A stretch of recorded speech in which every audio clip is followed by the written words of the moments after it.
It is only a warship if we should meet the Frenchie. Will she make it to Australia? She'll float till she sinks, Mr. Talbot. Who the devil is this?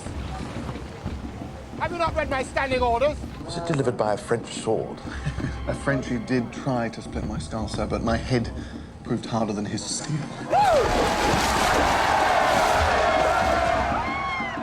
He who gardens at sea must accustom himself to loss. What did you do to him, Devil? Mr. Talbot has chosen to doubt your word, ma'am, and I will have an apology. Where is Wheeler? He cannot be traced, sir. We think he may have gone overboard. I have been advised, as I intend to travel in the country, to take a gun. Bring me your gun, sir. I will bring and you I will my gun, shoot sir. an albatross, and we shall see what fate befalls this ship.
My clothes are becoming impossible to wear. I have to put them on damp. That is rainwater, sir.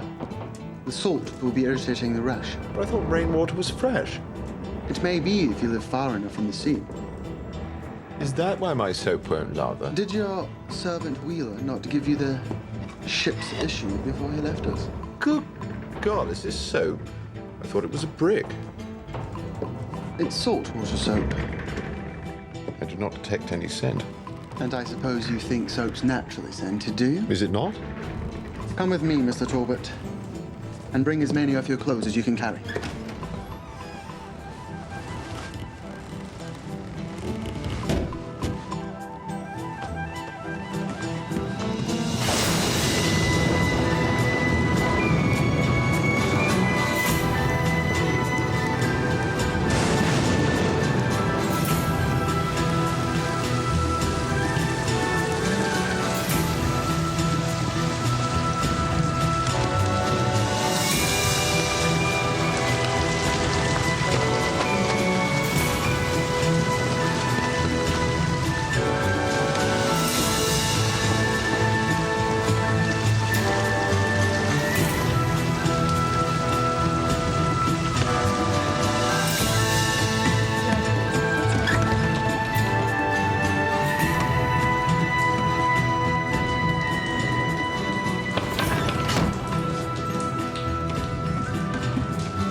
We have moved at last out of the fair weather of the equatorial regions and are now pushing south.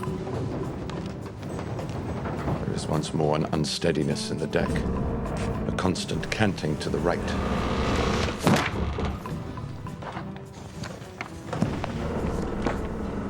Time hangs heavy. I amuse myself, pass the time.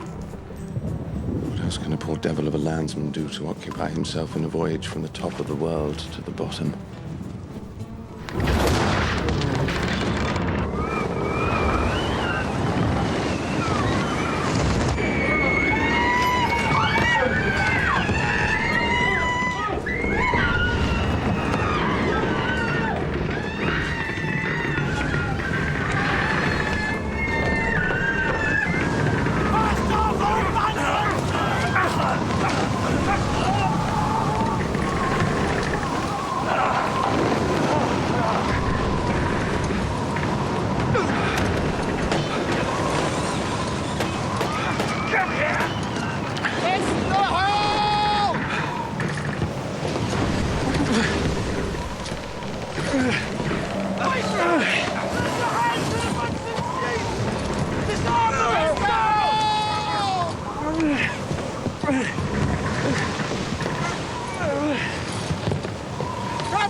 Up to Mr. Talbot there! Mr. Willis! Hey, Mr. Willis! You should be tending to the ladies, Phillips. What happened? The wind, sir. The sails was taken aback. Tell Mr. Gibbs to check the cudgeons.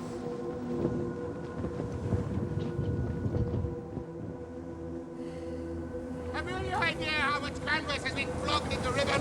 Sir! How much canvas there is now good for nothing but stuffing fingers? You were on watch, Mr. Willis. Sorry, sir.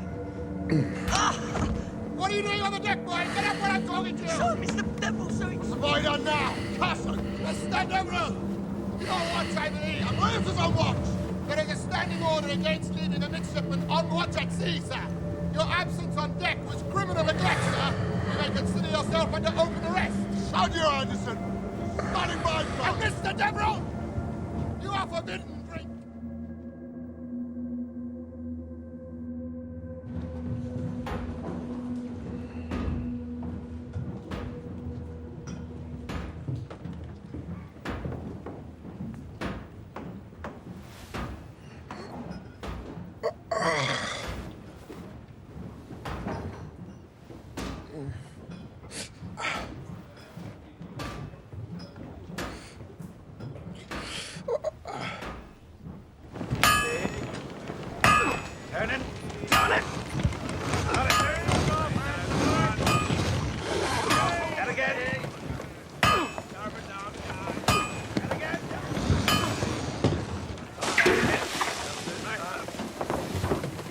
How is she? The foremast has sprung, so at the moment we cannot fully rig it. What happened? The squall must have struck on the wrong side of the sails. We were taken aback. You should get some more rest, Mr. Talbot. You were struck with a rope's end. I'm fine, Mr. Summers. I'm only glad the sea has chosen to be calm. It is no reason for celebration, sir. The damage has set us back considerably. We've been borne back into the doldrums. Cover, sir.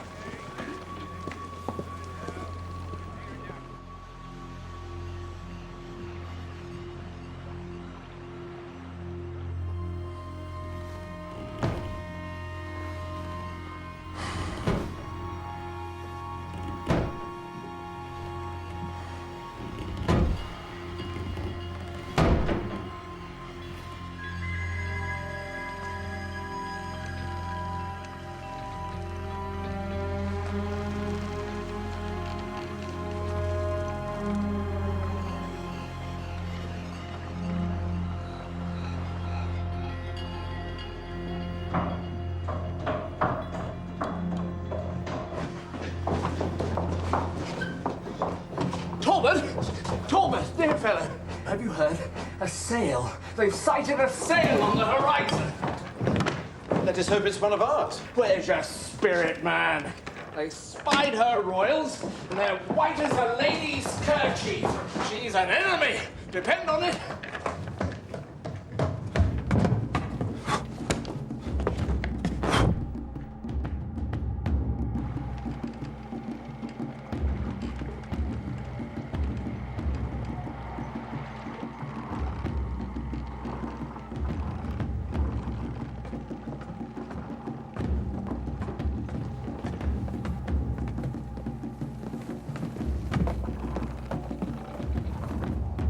You gave no indication of having seen us? No, sir. With 2 topmasts down, there is some chance of us avoiding her. I have no intention of avoiding her, sir. If we be drawn together and she is the enemy, then I shall fight. We have 6 great guns on either beam. Can we man the starboard side with seasoned men? Hardly, sir.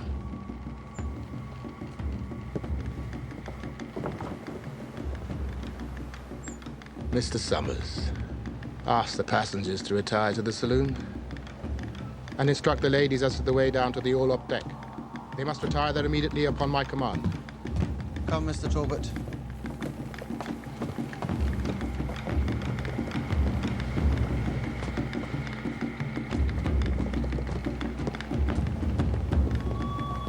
Just keep Keep her full and by, boys.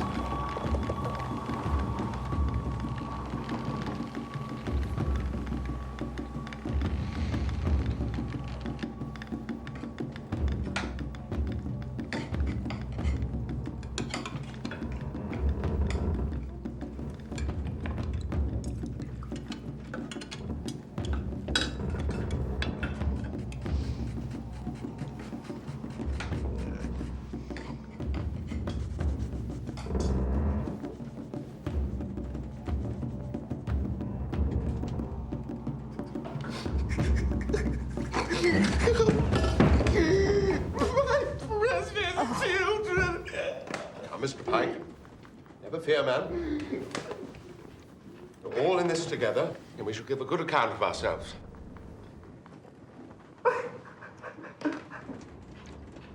As for little girls, be easy. They're far too young for the French. Mr. Talbot! You have excelled yourself. No, I only The meant... French are as civilized as we.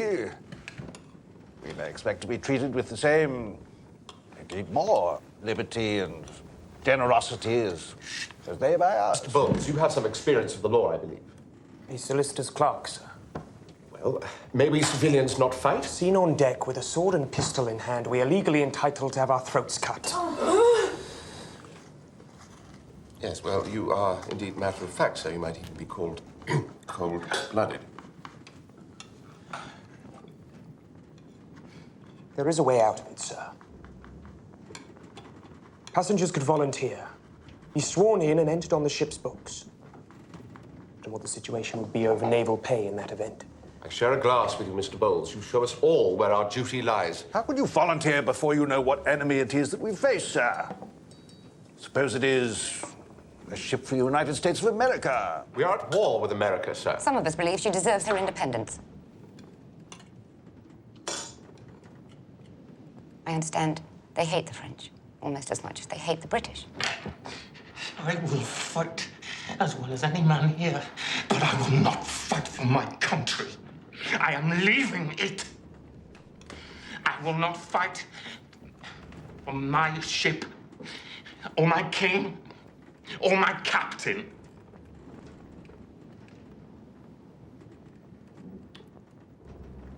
So, Mr. Bowles will shed any blood, providing wording of his agreement is precise. Mr. Pike will fight for his family, but nobody else. And Mr. Pretterman will aid us against the French and the Dutch, but will spare any American who should be rash enough to come his way. How can you doubt so? What does it matter what ship is out there, hidden in the mist, if it has guns and may shoot them at us? Come, let us consider the situation.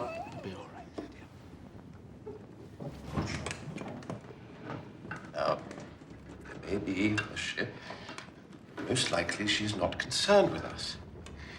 If she has seen us, why, we are a Royal Navy ship of the line. The most fearful engine of destruction in this modern century. 1,000 to 1, we will neither see nor meet that ship again. I fear it is not so.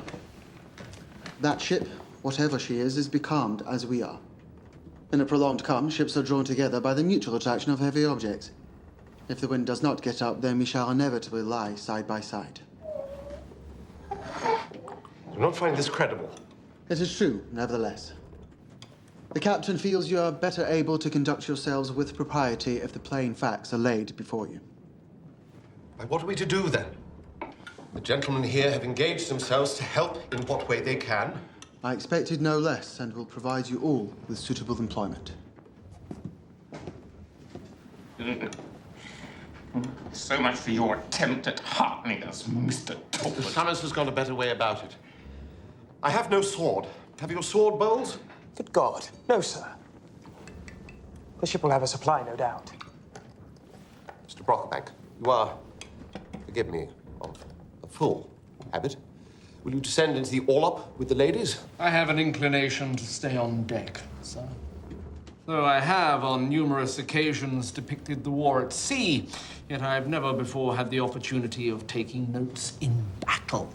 I have often inquired of military men precisely how a cannonball in flight is visible to the naked eye. We could not be better situated for the observation. I only hope darkness is not too far advanced before we are engaged. On your reckoning, sir, the perfect idea of a cannonball is to be formed by the gentleman who is having his head knocked off by it. If it comes, sir. Why, it comes.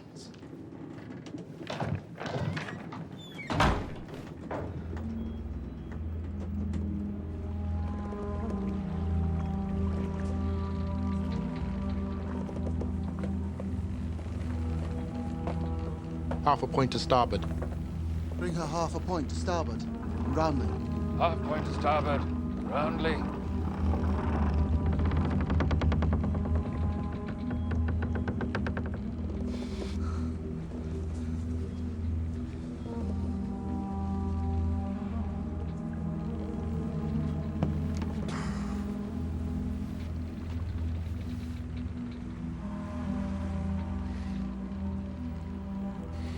The oddest thought has occurred to me. I might, in actual fact, be killed. I have only now realized it, which may seem strange to anyone who has not been in a like case. The knowledge is oppressive.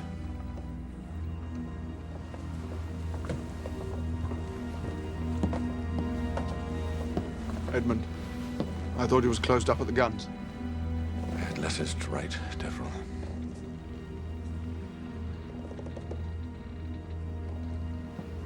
The captain has lifted your arrest. Battle pays all debts. The others have gone down. I urge you to join them. Good luck to you.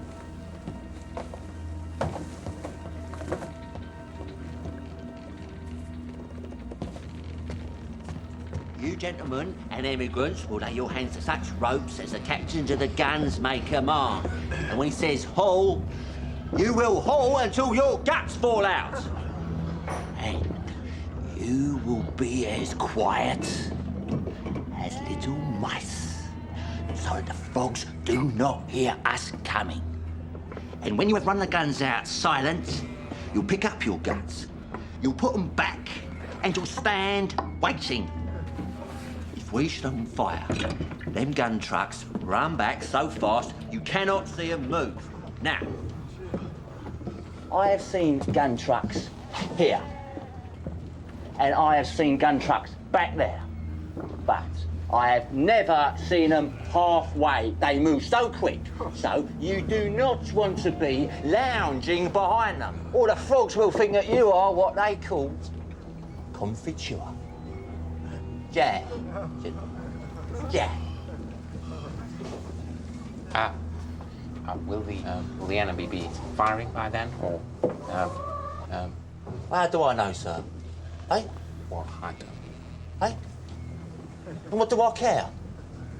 When fire is opened, things is different. It's queer how different things is when a gun has been fired in anger. Then, gentlemen, you have the full permission of His Majesty the King to shout and yell and shit yourselves, so long as it's fucking noisy and you hold your guts in and out when told to. Go on. And if any volunteer should think that the far side of the ship is a bit cooler or a little bit further from the enemy, these two little fire irons in my belt are loaded. Now, my heroes, run out that gun. Not that one, sir. That one. Right. Oh! Now, Mr. Talbot, sir, where was you going? Had we been in action, I might have been forced to put a pellet in your head. You come so close to the midpoint. The captain's deck is no place for a man of your height. You'd do better on deck where the frogs can get an eyeful of you, all bloody and glaring. Keep low as you go, sir. Come on, my lads, a round of applause for a gang company after goal.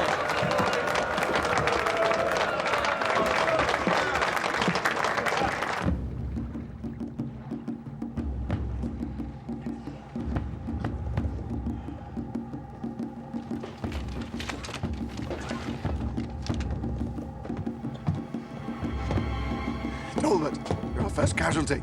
Give me a weapon, Deverell. Me takes. sledgehammer, anything. You're bored with me? I will carve up and eat the first Frenchman I come across. Spoken like a true Briton. Can you use it?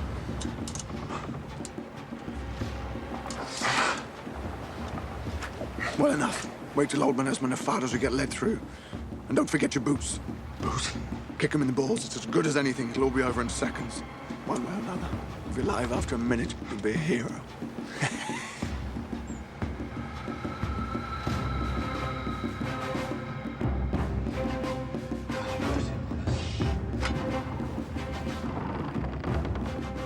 Might I suggest some heartening message be passed among the men, sir? Why? The men have already had their rum? Trafalgar, sir. If you think it proper. Have the men reminded of the unforgettable signal. Oh, and Summers, remind the men that with the war going the way it is, this may well be their last chance for prize money.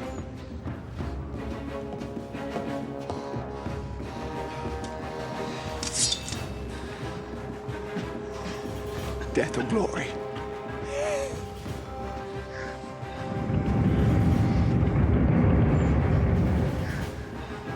He's run out of guns. Present! Arm!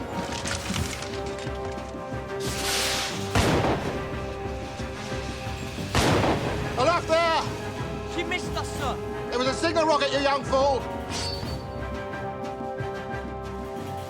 Here she comes.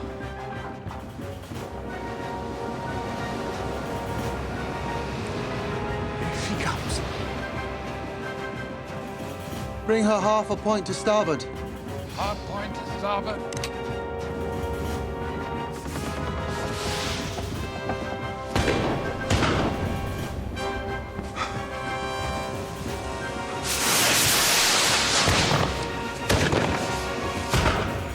His Majesty's frigate Alcyon, Captain Sir Henry Somerset, 27 days out of Plymouth.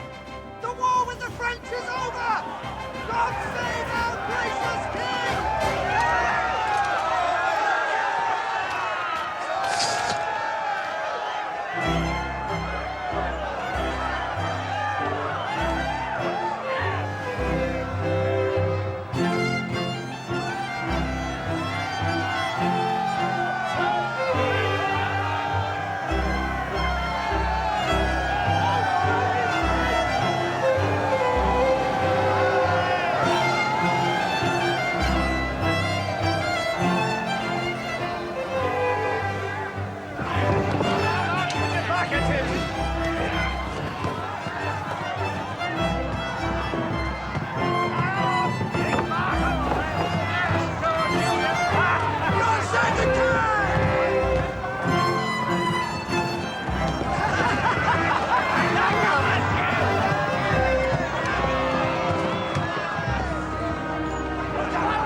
God bless you, boys. God bless you.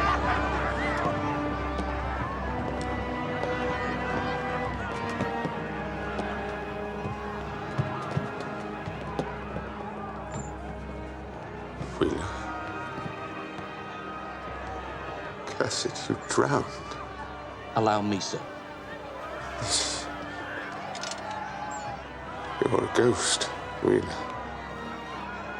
Surely. You're wounded, Mr. Talbot. I will bring water to your cabin.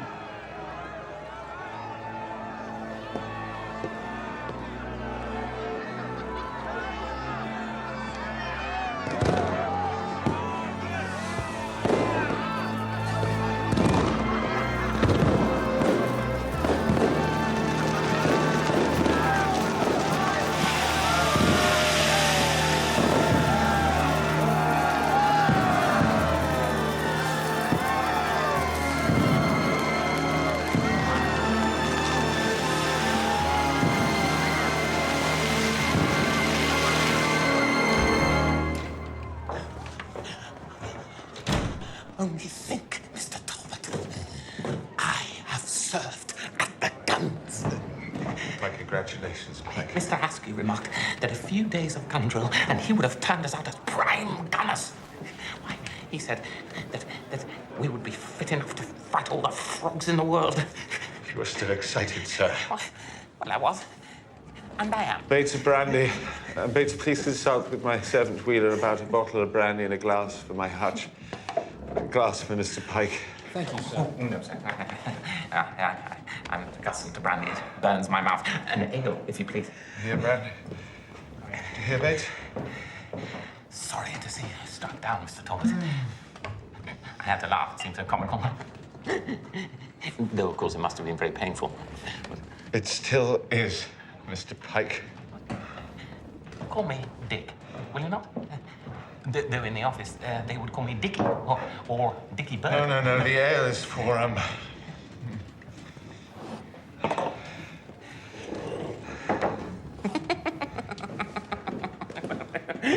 When Mr. Askew said that you had come so close to the midpoint. I remember, Mr. Pike. I wish to forget the whole lamentable episode. Of course, sir. If you would. Mr. Pike, Mrs. Pike will appreciate your assistance with the twins. They're very overexcited. Of course, Mum. Pray be seated, Miss Cranley. I expected to find Mr. Prettyman. Phillips was to cut his hair. I will look for him for... Good heaven, you're wounded. Bates! Sit down. Yes, Mum. Fetch me a clean cloth and some water. Well, you do not look at all the thing. My skull now contains a large fragment of the ship's deck. You have a lacerated contusion. Tear it into pieces. The Alcyon will have a surgeon aboard, I believe. I've taken harder knocks and fisticuffs, Ma'am. I pray you be not concerned with it. I'll get you something to eat, sir. The episode was made to seem a little comical. Now I see the result. I berate myself for having been amused by it. It seems that I covered myself with blood, but not glory. Not as far as the ladies are concerned, sir. You're quite the hero.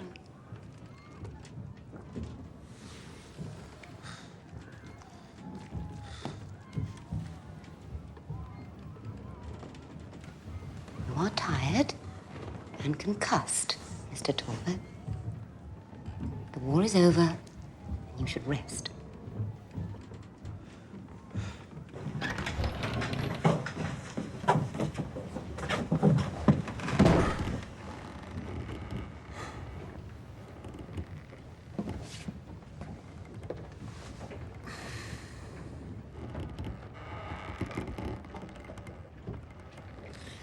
I've yet to ask you, Wheeler, how you came to fall overboard. I slipped, sir.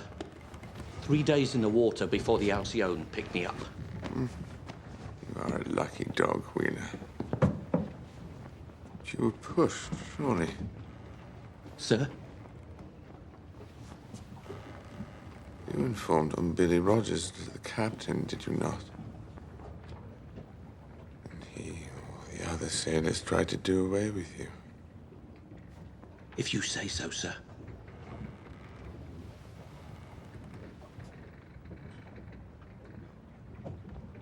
But you drowned. You must have. I did, sir. And the life in me so strong. Then you're a ghost, Wheeler.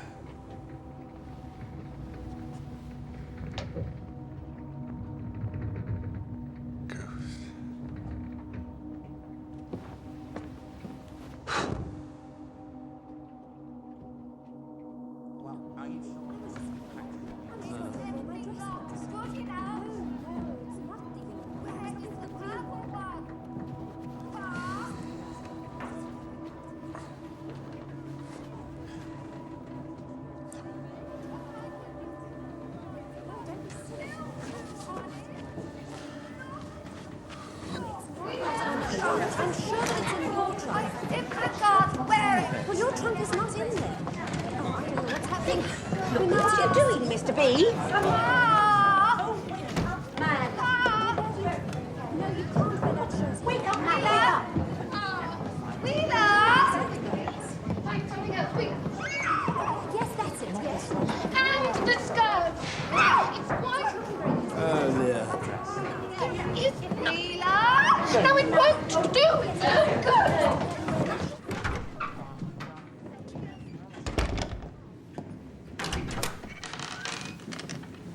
Morning, Miss Granham. Like it, Mum. You are radiant. A pretty speech from our gallant defender. How does your head, sir?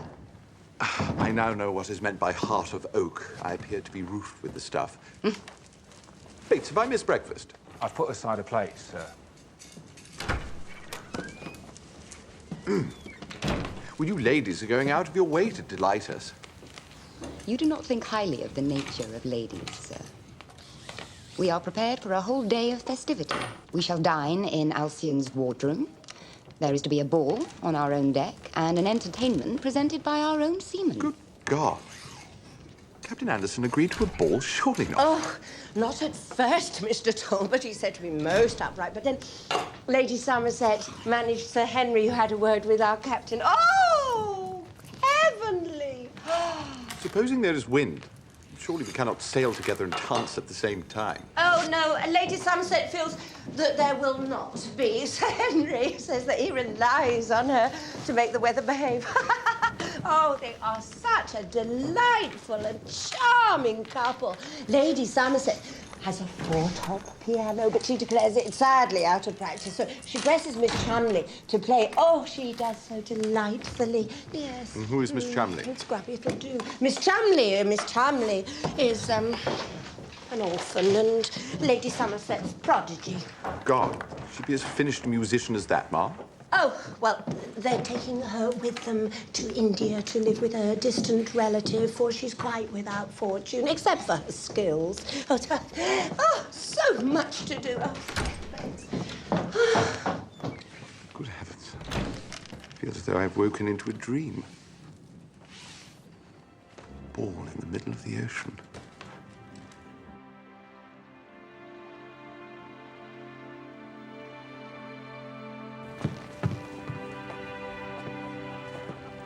I must own to a most eccentric feeling in the circumstances. Almost a universal fright at the prospect of peace. We are set free from the simple and understandable duty of fighting for our king and country. It was also unexpected and quaint that I forgot the ringing of my head. Mr. Talbot? Captain Addison. And came near to being myself once again.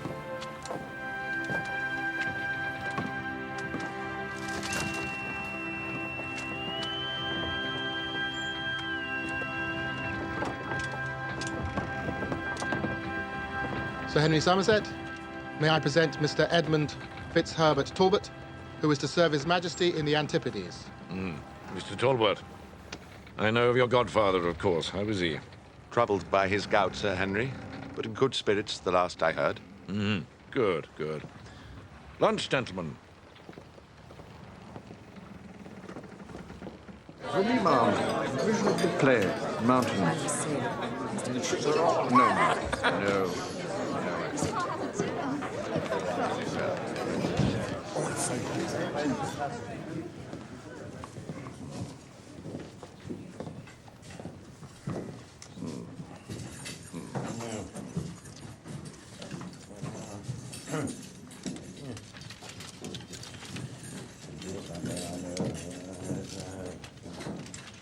Mr. Talbot, come forward, do.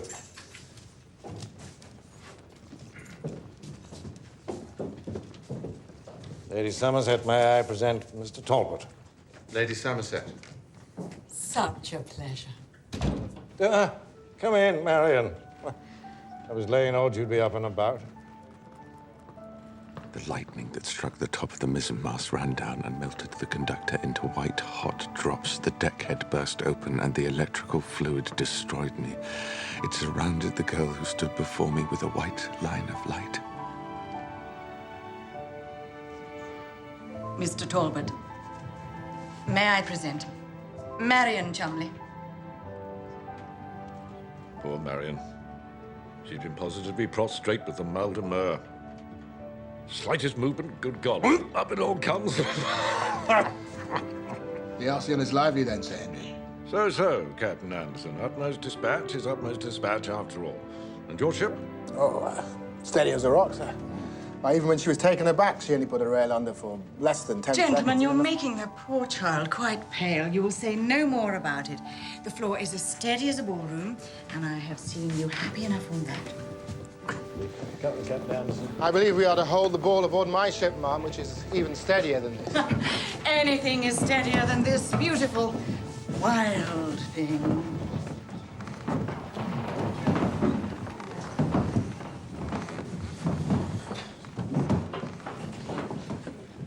I am certain, beyond a peradventure, that Captain Anderson would offer up his vessel as a refuge for the rest of your journey, Miss Chumley. No, Mr. Talbot. We're not going to India, we're going to Sydney Cove. Besides, our ship is full of passengers, emigrants, cargo. Miss Chumley, if you will take passage with us, I will abandon my cabin to you. I shall sleep in the orb or the bilges. I shall guarantee to pace the decks at night. Come, sir, we have an empty cabin. I will move there immediately, and Miss Chumley shall take mine. To India you must go, Marion. And in Alcyon, too. Come straight in, Janet. Down there. You need not be scared nor say anything. He was only brought in to make up the numbers. I don't think you would mind the deck. Entirely different from those. I understand you were to give us a recital, Miss Chumley. Where did you hear such a thing? You are correct, sir. Rumour went that she was a prodigy, which word I first discounted. Now, I made a terrible mess of our I see that it was no more than the truth. Prodigy, Mr. Talbot. Prodigy, Miss Chumley. The word was wrongly reported to you, sir. Lady Somerset is sometimes kind enough to refer to me as her protégé. Me, Miss Chumley. Prodigy. Ever and always. I think we should rethink. No, sir. No, sir. Miss Chumley. You see, this isn't the time. I'm dazed. Kind of thing. Bedazzled. Dazzled. Have bewitched me already. You must have done so before when we met in Cathay, Tartary, Timbuktu. Where was it? Mr. Talbot, you've travelled? No, Sir Henry. But you... well, I'm sure Marion has not been... Mr. Talbot is making up a fairy story, Uncle. I'm certain he intended for you not to listen, for it is a great nonsense. Nonsense? Miss Chumley, cut me to the quick. I would never be so cruel, Mr. Talbot. And fairy tales are not nonsense to some. The Alcyon is a flyer to have made such time out of Plymouth. You must have judged what she would carry to a hair, sir. Well, as far as jib, she was positively snoring. You should have been with us back at Plymouth Sound, right across from Ship Creek. They took us out with a steam tug. Good God, I've never been so astonished in my life. The smoke! The smoke from that chimney. My coat cloak was quite spoiled by it. Marion said her pillow was black. Helen? You did, my dear. Don't you remember the trouble we had with your scalp? Come, Lady Somerset. Miss Chumley is not a Red Indian. Very good. If I may inquire, Sir Henry, what is a steam tug? Well, Mr. Talbot, is an extraordinary invention. But I swear, nothing but the native genius of our nation could have brought it forth. It is a craft with a steam boiler, the force from which makes great paddle wheels rotate on either beam. There's too much fire for me. I cannot lighten things. If one should explode, they might set off an entire fleet like tinder. Well, that's probably right, but they're building a larger one in Portsmouth. This will be the ruin of real seamanship. They make a devil of a mess. But there's no denying they towed us out against the wind in under 2 hours, whereas it would have taken a whole day catching. Might not a larger vessel operate on the high seas? It's possible, Mr. Talbot. But there's not the necessity for it. Once given sea room, a ship may do well enough for herself.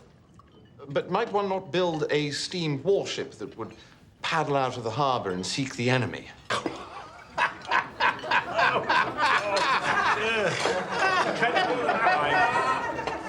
When you come into government, I beg you, accept any post but that of the admiral.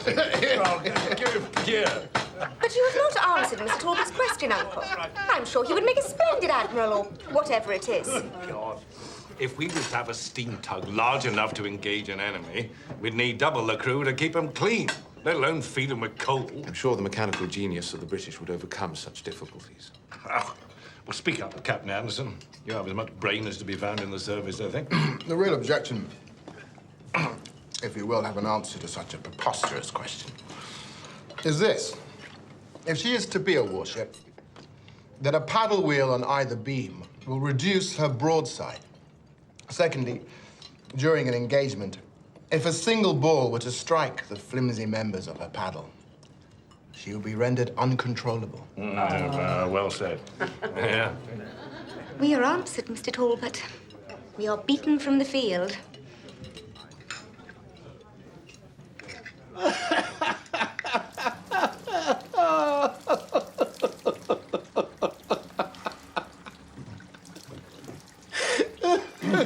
I'm sorry. Yes, I can hear them. Oh, really? Now, isn't that something? One would hardly have thought it. It was hugely true. You're most welcome, Miss Graham. Miss Granham, I wonder if you'd be kind enough to consider the possibility that you might dance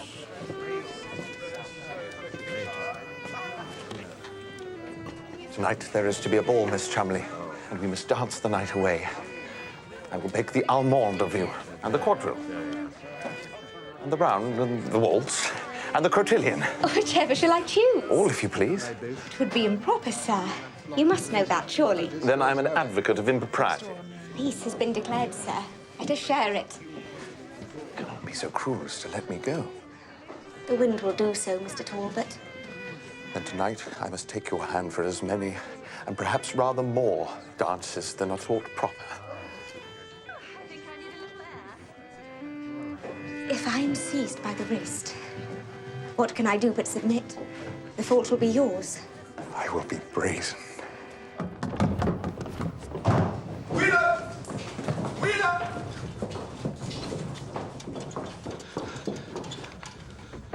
Sir? Ah, Wheeler. I need you to take my... Don't take it, man. You stink of rum. I was owed a few sippers. I require you to take all of my gear across the lobby to the cabin Mr. Colley used. I can't do that, sir. What do you mean, can't? I haven't an order. I'm giving you an order. Captain Anderson. I've just been with him and he raised no objection, so you need not. Now go. Hurry!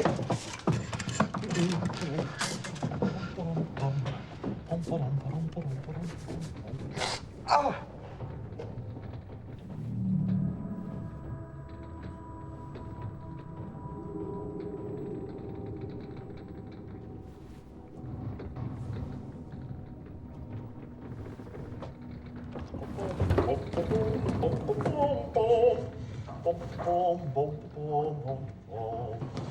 Notte tra Fappoloni amoroso, notte giorno di torno girando, delle belle turbani un riposo, narcisetto tozzino d'amor, delle belle turbani. What is this? You're not dressed for the ball, Mr. Summers. Why do you wish to change cabin? Could not think of asking Miss Chumley to use a bunk in which the poor Mr. Colley willed himself to death. I shall sleep here, she across the lobby in my hutch. Cabin, I should say. This is impossible. You cannot just... I will do as I wish. Now answer me. Why are you not dressed for the ball? I told you before. I do not dance. Oh, come, Mr. Summers. All officers dance. My background is not like other officers. Unlike your friend, Lieutenant Deverell, I was promoted from the lower deck. Common sailor. Well then, Mr. Summers, I must congratulate you. What for, Mr. Talbot? On imitating to perfection the manners and speech of a somewhat higher station in life. Delle belle turbani riposo, narcisetto tozzino d'amor.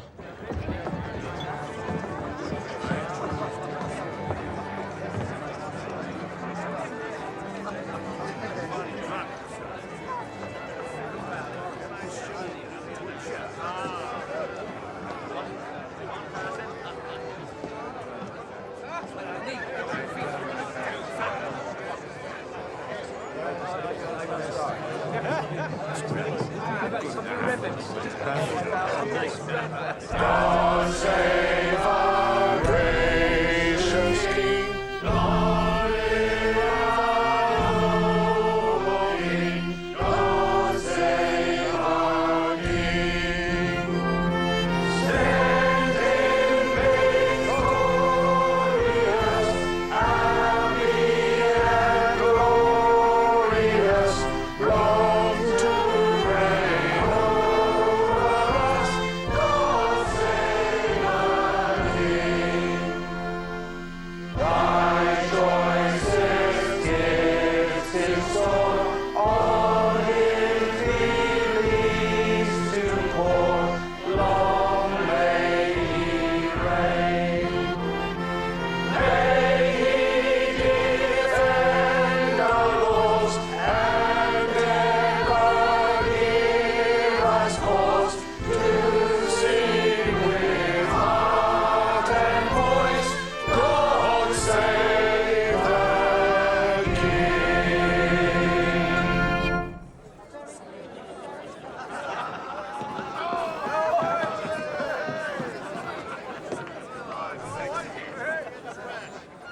Health unto His Majesty with a la la la la la la. Confusion to His enemies with a la la la la la.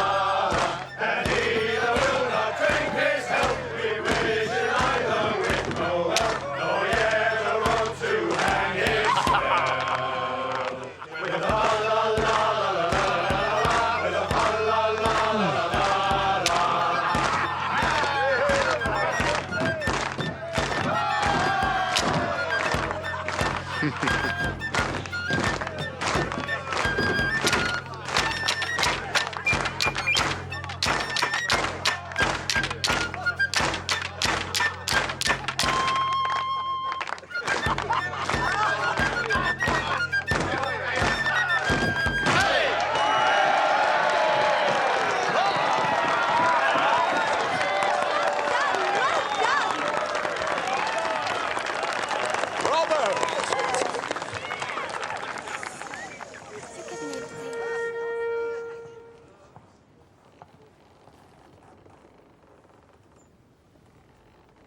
The sheep's in the meadow, the kye in the corn.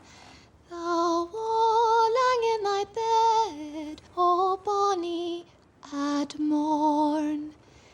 Canny at night, O bonny at morn.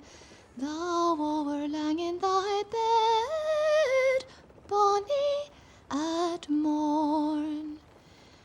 The birds in the nest, the trout are in the barn. She sings well, does she not? Thou hindered thy mother. Our singing master would have wished more tremolo, and of course a more practiced presentation, but... Why, sir, you... I apologize, Miss Chumley. I've been hit over the head and not entirely myself. You must recover slowly from such injuries, and not be exposed to the profounder human emotions. I am recovered, Miss Chumley. I must ask you to forgive me again. The lad would now work, and the lass would now learn. I've yet to ask you, why do you travel to India? Lady Somerset is persuaded that India is her natural paradise. I believe she may be disappointed. What about you, Miss Chumley? What are your reasons? Young persons are like ships, Mr. Talbot. They do not decide their fate, nor their destination.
May I take your hand for the next dance, Miss Chumley?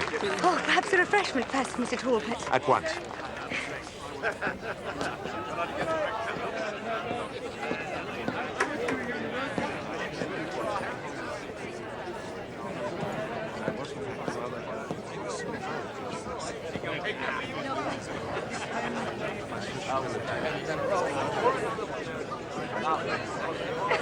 Enjoy that.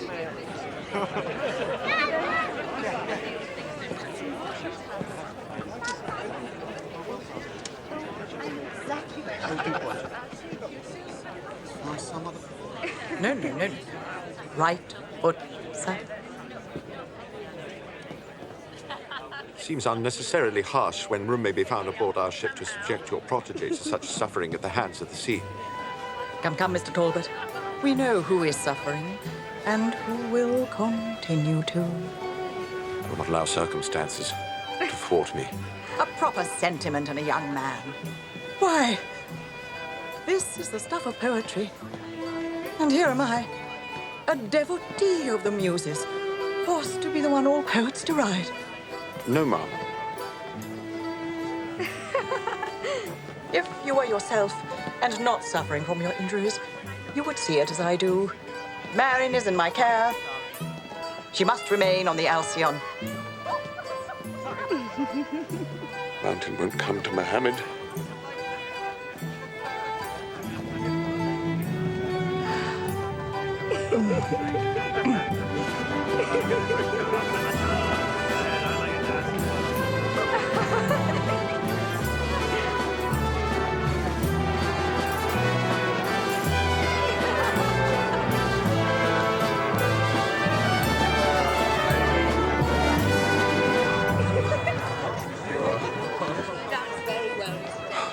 The rum keeps me in a straight line. Without the rum, sir, can you still dance? Still in a straight line. Mr. Deverell, my chair, I think. Mr. Deverell!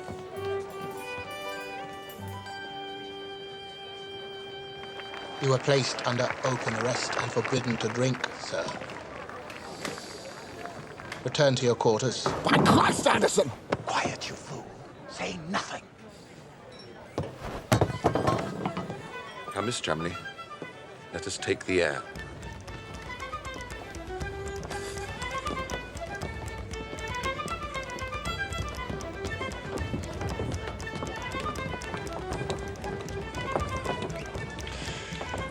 One of the Deverells, is he not?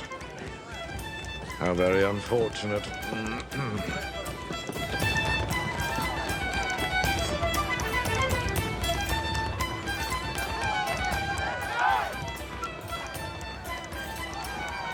How happy they are. How gay. If only I...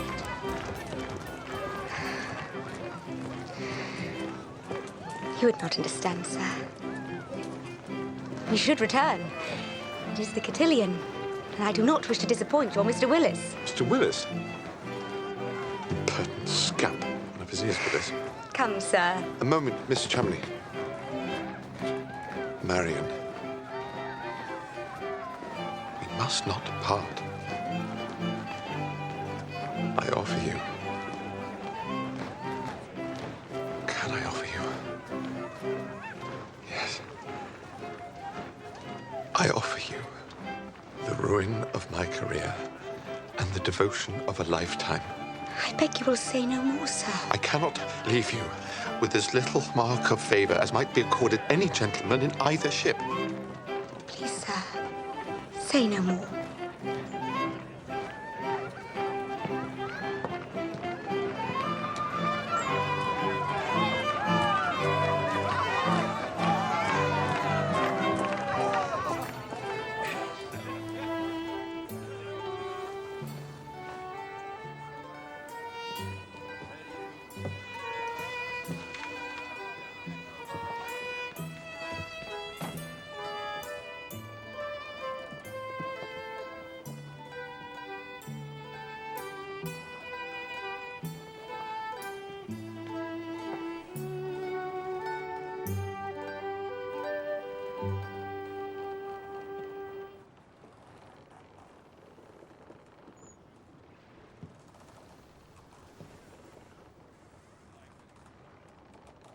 Marion, dear.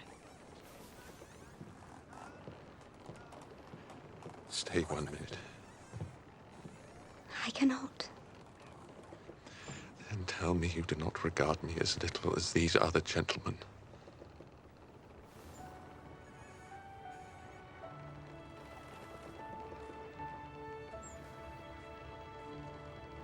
I do not, sir.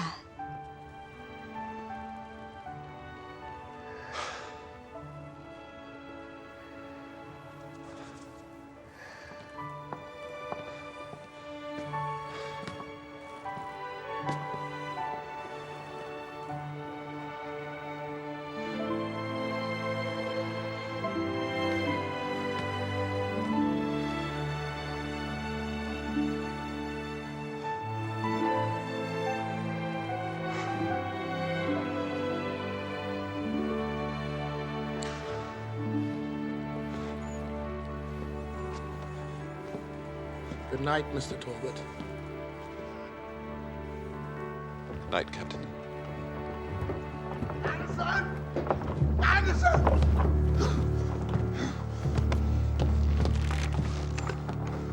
Turn in, Mr. Deverill. You are drunk.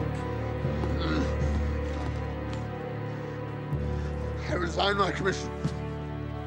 As a private gentleman, I issue a formal challenge. And you... Mr. Deverill, I urge you to turn in. You're a coward, sir! Accept my challenge or you're a coward!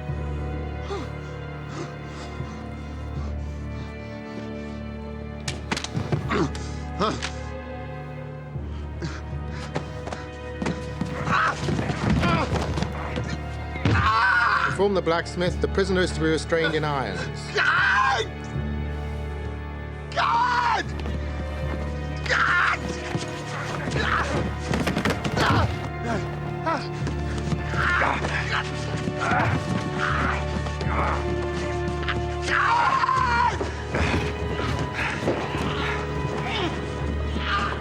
I did not receive it, Mr. Talbot. Pray be witness to that.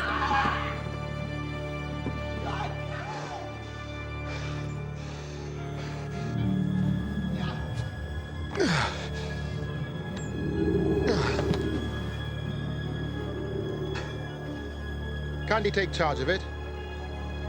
I do not wish to interfere in a service matter. Pick it up. Mr. Talbot! Sir Henry! Sir Henry! Sir Henry! I must talk to you. Mr. Talbot, come aboard, dear boy. It's about little Marion, is it not? Charming girl. But if you wish to correspond, dear boy, you must seek permission from Lady Somerset. It is more than that, sir. Good God, little minx. She's all sweetness, but, sir, I beg you, I wish to take passage in Alcyon. Your face, Talbot, is bleeding. Bring forward the ship's surgeon, quickly, Mr. Saunders. Tis my head, 'tis but a trifle.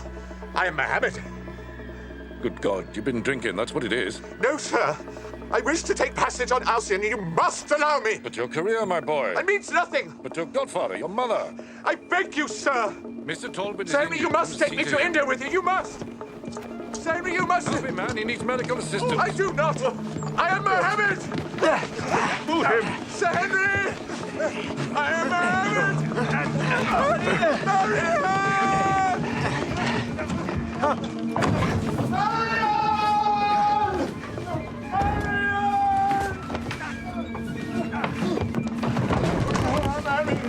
I tell you who I am. I am Mohammed. I am Mohammed.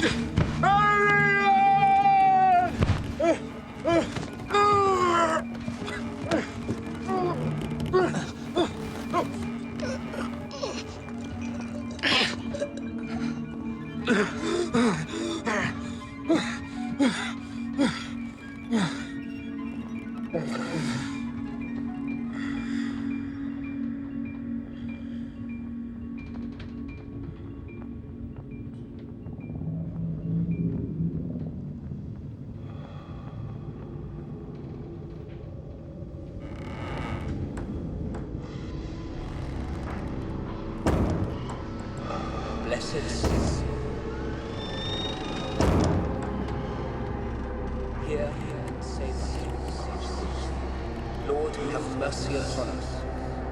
Christ, have mercy upon us. O Lord, hear us. O Christ, hear us. God the Father, God the Son, and God the Holy Ghost, have mercy upon us. Save us.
You are nearly gone now, Mr. Corbin.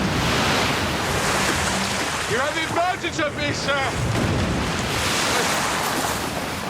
Francis, you careless bugger!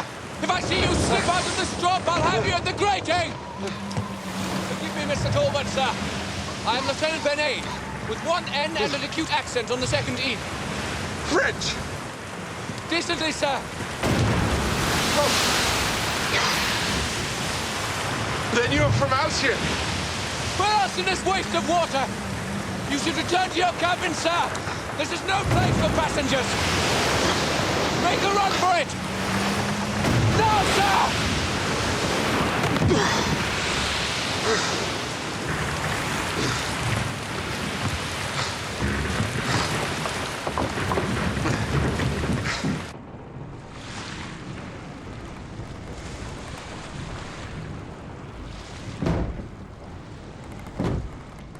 If to be restored to a complete understanding of one's situation is to be healed, then let us all prefer sickness.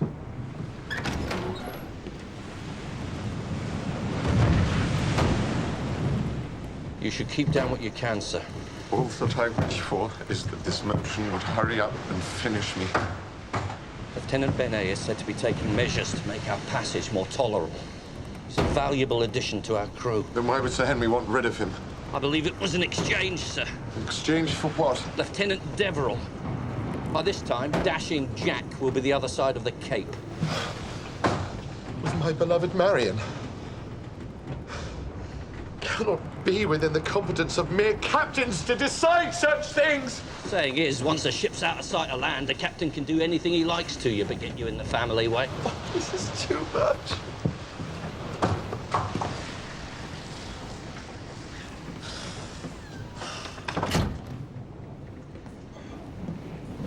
The exchange was a benefit to both captains, sir. Lieutenant Benet would still be on the Alcyon now had he not been so sweet on the captain's lady. Lady Somerset? Sir Henry caught them, him on his knees and she not trying to get away very hard.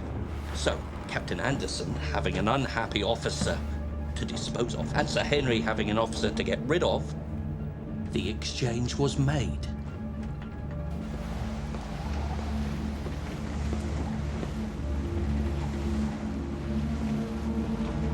Carry on.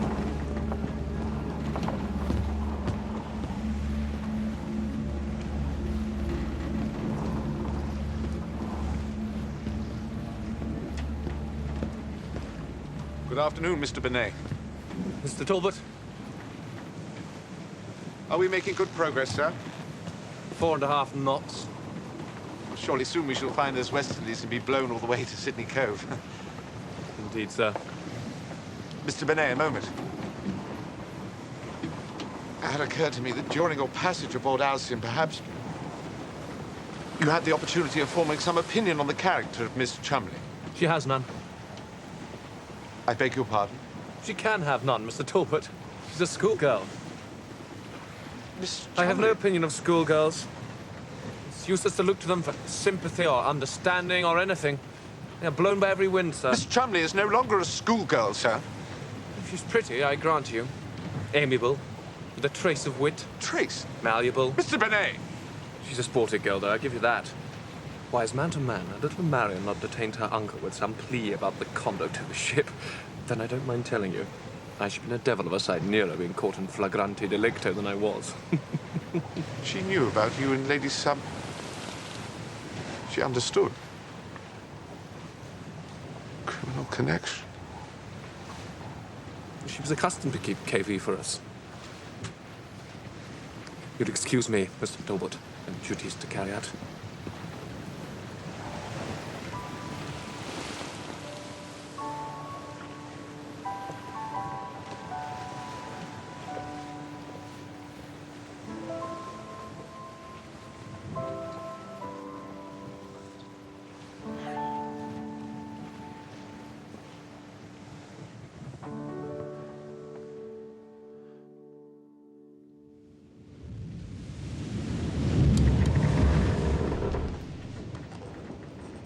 The voyage continues. A man cannot weep forever. The ship is making what way she can over a beam sea and with much wind, but our foremast is still shot and we can spread no sail. We were too long in the doldrums, and our hull is encrusted with weed.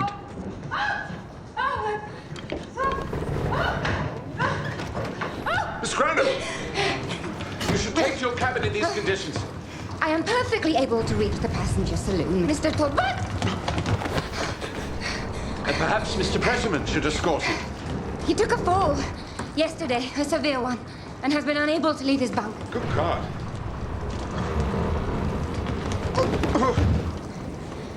I had hoped to ask for a little warm water.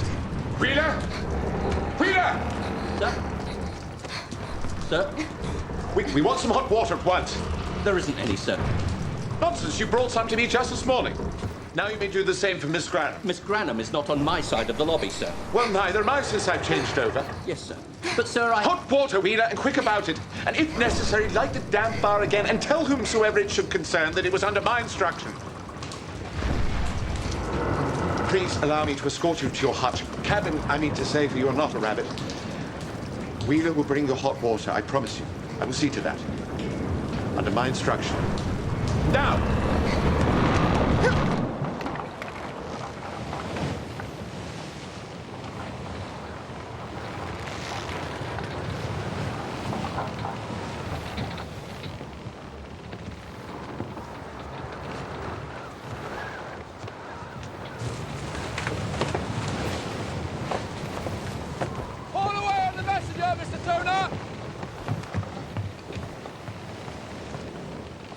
on, you idlers! Tell me, what are the crew doing? They're rigging a drag rope. Weed on the hull, Mr. Talbot. I was informed that such an operation could only be performed in a harbour or tidal creek. You will notice that neither at our disposal, Mr. Talbot. But how can you ensure that the drag rope will stick to the hull? A careful officer will exercise his wits in finding a way round such difficulties. The drag rope may be held from several directions, not merely side to side, but fore and aft.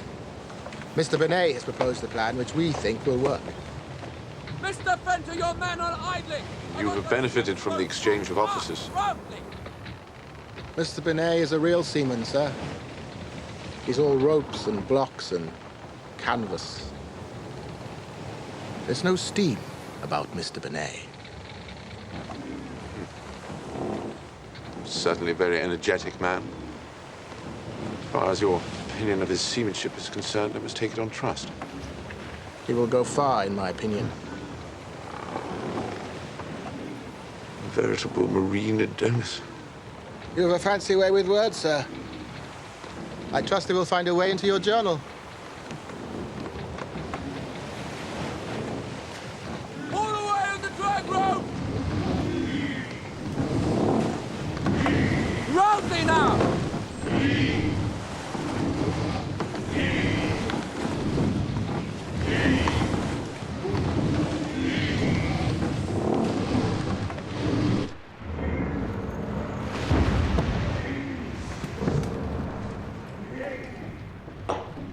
The devil take the sea and the navy together. They do their best, old madam. Well, it's not enough, that's what I say. Ah, Mr. Brocklebank, sir. I've been told you've been forced to keep to your bunk. It is supposed that a little movement may improve me. Talbot! Oh, I am in a sad way. But so I am informed is our ship. Mr. Benet is endeavoring to rid the hull of weed. Yes, but will it ease the motion? I'm not sure. But it will increase our speed. I hear Mr. Pretterman took a heavy fall. Yes, his legs have been smashed to pieces. I fear, gentlemen, that we shall all be tossed about in this broad ocean until it finishes us all. Nonsense, Brocklebank. We shall reach the Antipodes in no time at all. I have no good authority from Lieutenant Summers. What do you think, man? Would I be this happy if we was going to sink?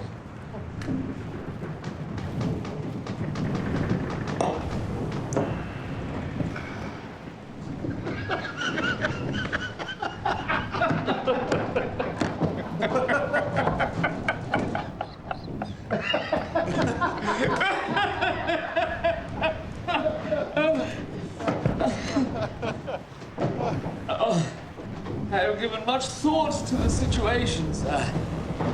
I've had ample time to consider the future. It was a question, you see. I've been able to formulate the great question. We know how ships are lost. They run on the rocks or they are sunk in action. You will have seen a dozen pictures, the battle smoke conveniently placed, and in the foreground, smashed stump of a mast with three small figures clinging to it. HMS Whatnot ablaze. It's all been seen, all recorded. I'm not sure, sir, quite what it is. The question. It is this. How does a ship sink when it is not recorded? Huh? Every year, ships will disappear. They pass over a horizon and they enter a mystery, gentlemen. The weather may be fair. The water stealthy. It creeps on them, over them. They pump until they are exhausted, and the water wins. No one paints a picture of them disappearing into the sea, swallowed up by... Damn it, Brocklebank, we will not sink. We cannot think a way of painting the event in... Ah, you mistake me, sir. It is not a question of paint, but a question of conduct. By Jove, Talbot, he's put his finger on it. Mr. Oldmeadow understands. How does a man drown when he sees it coming? Huh? It is a question of dignity, Mr. Talbot. I must have my dignity. How must I drown? Oblige me, someone, by calling the servant Wheeler. Wheeler! Wheeler! Beg pardon, sir. You called for me? We are interested, you see, Wheeler. You're about the only man alive who had what must have been a deuced unpleasant experience. You'd oblige us by describing. Brocklebank, don't stop! No, Wheeler, I don't believe the man's recovered, if he ever will. No, Wheeler. Mr. Brocklebank spoke in jest. Would be like asking some poor devil what had happened after he'd been turned off. No matter, my man. I am a minority. That will be all, sir. Yes, Wheeler. That will be all.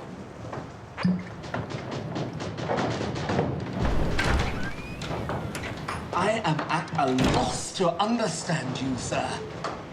We had what might well be a unique opportunity to understand life, and what is even more important, understand death. Unlike you, Mr. Brocklebank, I intend to wait upon the event.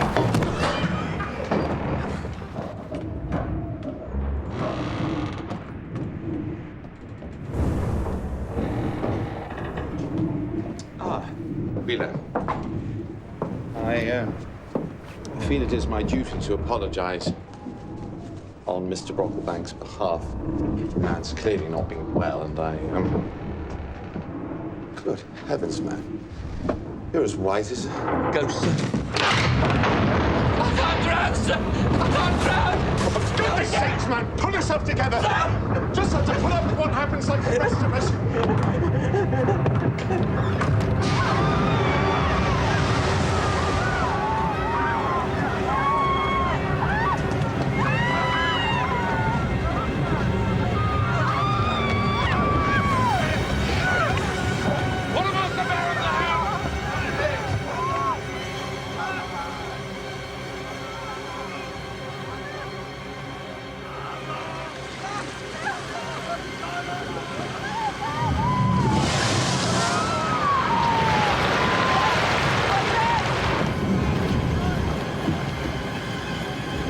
Steady the course, Mrs. Miles.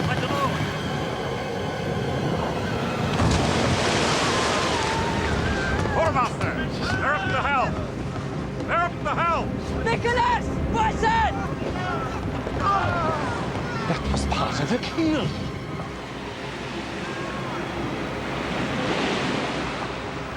It was flotsam. Nothing more.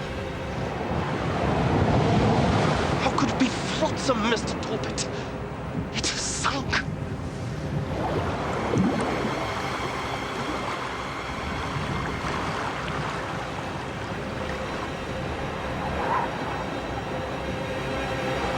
Ladies and gentlemen, we are in no immediate danger. The ship has lost her false keel, and that is all. Will you all please return to the lower deck?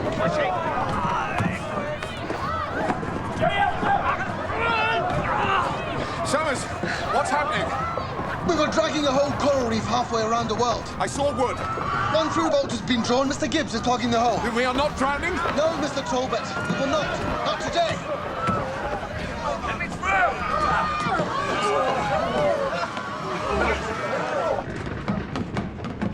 Wheeler! Wheeler! Wheeler!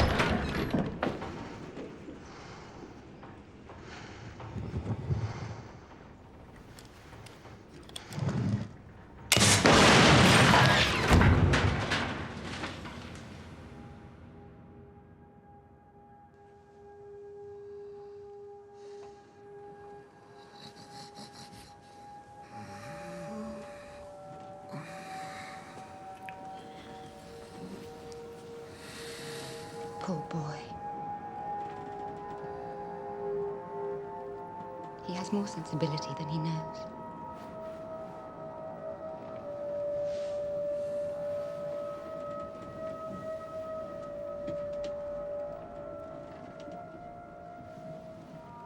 You must lie still for a while, sir. You must lie still, sir. Thank you, Mrs. Brockleback. Believe me, I think I'm now able to rise. Better, Mr. Talbot? I'm fully recovered, thank you. He's not, Mr. Summers. Believe me, ma'am, I regret the necessity, but I require a moment alone with Mr. Talbot. Your fiancé has also been asking for you, ma'am. Fiancé? Have you not heard, Mr. Talbot? Why, it is the only good news to grace our ship in weeks. Mr. Bretterman has proposed marriage, and Miss Granham has accepted. It's a love story. Is this true, Miss Granham? It is customary for you to offer your congratulations at such news, sir. Of course. I mean, congratulations. I shall pass on your kind words to Mr. Bretterman. Excuse me, sir.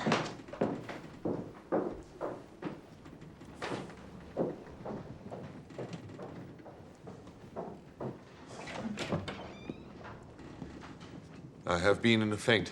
But now I am ready to return, Mr. Summers. Return, sir? Why, to my own...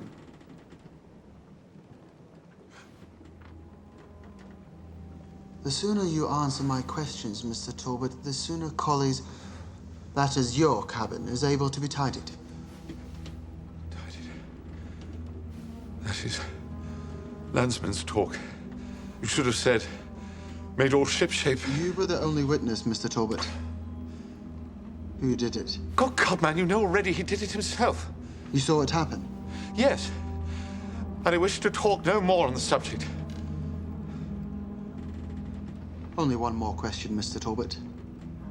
Have you any knowledge of why the wretched man did it?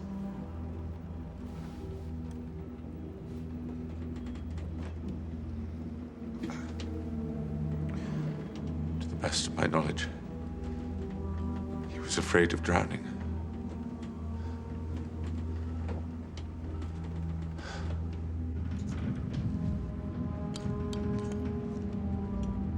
Men, like cables, each have their breaking strain. I cannot help but feel that there is death on my hands. Like the ghost of Collie, the spirit of Wheeler is still aboard. Perhaps it was a young man in the grip of a fever who dreamed of a meal on board a neighboring ship, and all that followed.